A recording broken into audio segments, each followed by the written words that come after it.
Pasutri baru nikah jangan salah kaprah.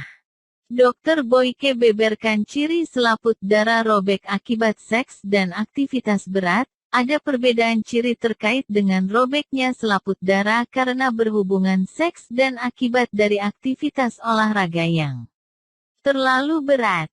Hal itu dikatakan oleh Dr. Boyke Dian Nugraha dalam YouTube Sonora FM, dilihat Jumat tanggal 2 Desember tahun 2022.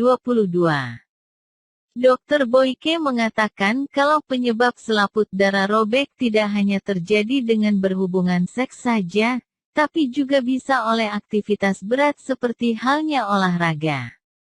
Selaput darah banyak dikaitkan dengan keperawanan.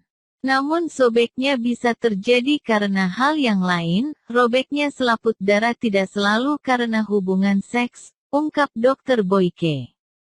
Menurut pakar seksolog Dr. Boyke, beberapa kasus pernah terjadi selaput darah robek akibat aktivitas berat.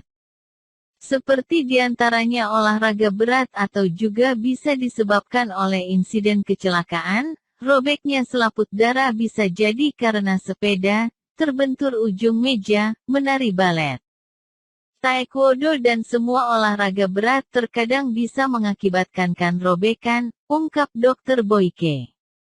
Tapi kata Dr. Boyke menjelaskan ada perbedaan dari robeknya selaput darah antara keduanya aktivitas itu.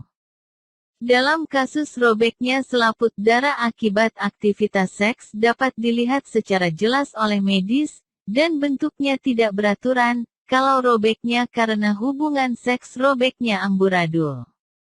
Robeknya sampai ke dasar, jelas Dr. Boyke.